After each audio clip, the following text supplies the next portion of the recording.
All right, guys, so it's time to make this updated self-love video. And the thing that I am learning and successfully achieving in this self-love journey is in the realm of dating. So previously, I would be in relationships where they were abusive physically, mostly physically, not so much verbally. I've yet to get into or stay into a relationship like that.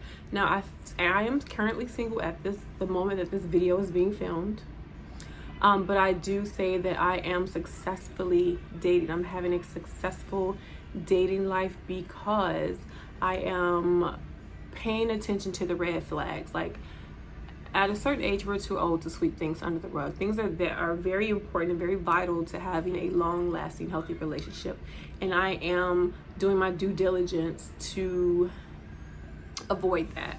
So when people start to reveal their character and how they feel about things, I know when to cut things off. I know when to let things go. I know when to stop communicating with somebody and no longer date them because they don't have the attributes that are required to have a long-lasting, healthy relationship. So just to kind of give you a rundown of the last couple of situations that I had dating or in relationships of the past couple of years, about 4 or 5 years. So one guy I cut off he was unteachable. And when I say unteachable, I say, okay, so you know how you're in a relationship, previous relationships, and everybody liked the same thing. So you were doing the same thing for everybody because it's easy. Everybody likes the same thing. It's a no-brainer. They like it. It worked. Boom. You get with a new person, they don't like it. It's not working.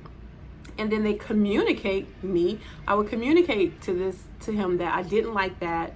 And he would, bring up, my exes liked it and it worked. I'm like, yeah, but I don't like that. It doesn't work for me, because he would be concerned or bothered, like, why didn't you react the way I thought you would react? And I'm like, because this is what I like. This is not what I'm into. But what I do like and what I am into is such and such and such. So he would do the exact same thing again and not listen to what I communicated to him, and be mad again when I don't respond like he wanted me to respond. Like, I'm not all excited. And then he'll ask me, like, why you don't never, be all happy, whatever. Because I already told you and communicated to you I didn't like this. This wasn't my thing, wasn't my favorite thing. And I already told you what I do like, and I gave you some examples and gave you some ideas, but you still, like, I can't stand somebody who's unteachable, because if it's going to be a problem where you're not happy with the results that you're getting after you give or you do something for me, and I tell you what would get you those results and you continue to not listen to me, you're unteachable. You don't know you can't take your carbon copy behavior from your past and apply it to a brand new person with different likes, different desires, different things that they're required to make them happy or get a rouse out of them or a surprise out of them. So he was unteachable, and his communication was crappy. Like, I'd be like, okay, let's talk about this, John. And he'd be like, and I'll be talking to him, he'd be like,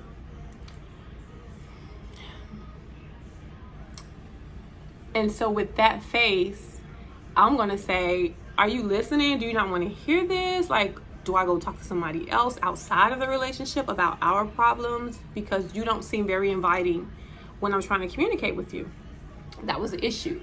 So those things are very important to me, especially the communication part.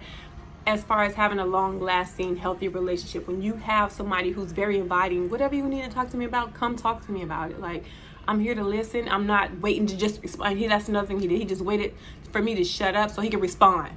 He didn't take time. He didn't take a minute to comprehend what I said, kind of get where I'm coming from. Why is it a problem?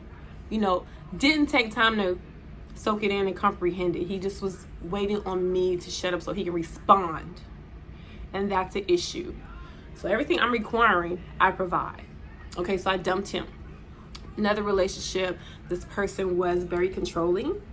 What are you doing? Why are you making friends? You just got out here. don't do that, don't talk to them, don't do this. Like, oh, ask me first. And I'm like, but if I, is it okay to do it? Yeah, it is, but ask me first. And like, it's unnecessary. It's unnecessary controlling.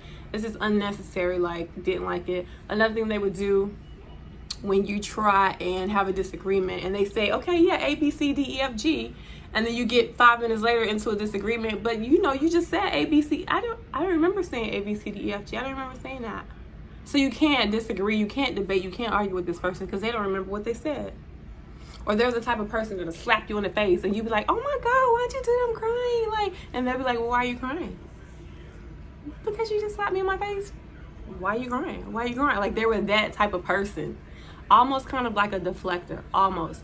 Another guy I was dating was a deflector. They would do something wrong and I would like address them about it. And they would be like, well, but you, da-da-da-da-da. I'm like, what are you talking about? Like, we're talking about you right now. Like, why are you always trying to pull up me and trying to make something about me when we talking about you right now? We need to solve this issue. And it was always like that. I think I seen it like 3 or 4 times. I stopped dating him because of that. That was one of the things. And it was something else that he did I can't think of right now. Another person would lie. I dumped him for lying. And it's the principle. It's the principle of lying. It wasn't even what he lied about. It was just the principle that you would lie over something so petty and so unnecessary. Like, he would text his ex-girlfriend. His ex-girlfriend was toxic. I experienced this firsthand. I went to visit him. He silenced his phone because somebody was blowing up his phone, and it was an ex-girlfriend apparently. She came over there, bamming on the door. I don't open the door, open the door. She didn't know I was visiting. We were still dating at this time. Open the door. He was like, I'm not opening the door. Like, and I opened the door because I want to know what's going on. I want to know what's going on. She comes and I'm like, hey, how are you? She was like, hey, how are you? Who are you? I was like, oh, I'm such and such, such, whatever. And I'm like, who are you? He was like, oh, I'm his ex-girlfriend. Where he at? I was like, right there. And talk. And she went in there taking money and doing all type of stuff and just, just acting a fool.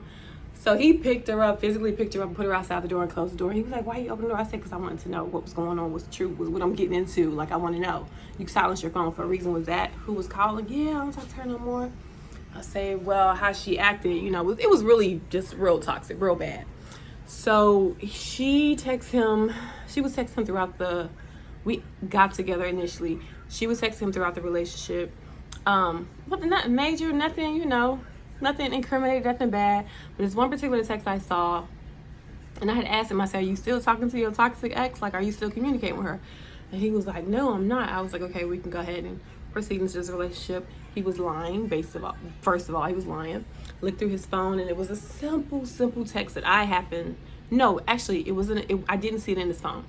She and I had got into contact, and she contacted me on Instagram. She found me something like that.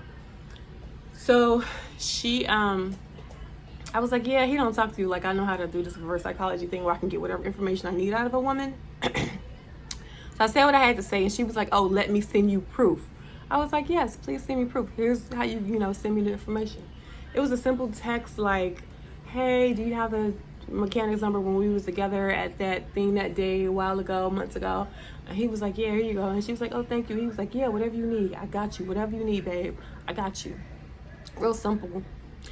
The babe part kind of threw me off, but I was more so like, why is this text not in your phone? You told me you weren't texting her, but she's sending me screenshots. She's sending me missed calls. She's sending me all of this information. Why is it not showing up in your phone? I deleted it, da da da da. I said, but I asked you specifically, are you still texting and in contact with your ex? And you told me no. Like, you lie about so little petty stuff. And we see how toxic she is. I've seen how toxic she is. And you gonna like tell her whatever you want, babe, whatever you need, whatever. She can come to you, whatever. Not what I want to sign up for. It was that, and he put his hands on me. But that was the situation. I was trying to leave, and he grabbed me a little too tight. But anyway, so I have been definitely having a successful time seeing the red flags and getting out of the situations ASAP. There are other instances too, but this video has already gone on so long. So that's a part of self-love, knowing who you are, knowing what you want, having clarity. I'm probably gonna have to do a part 2 of this video because it's going on kind of long. Yeah, I'm gonna go ahead and do a part 2, and I can tell you some more stuff.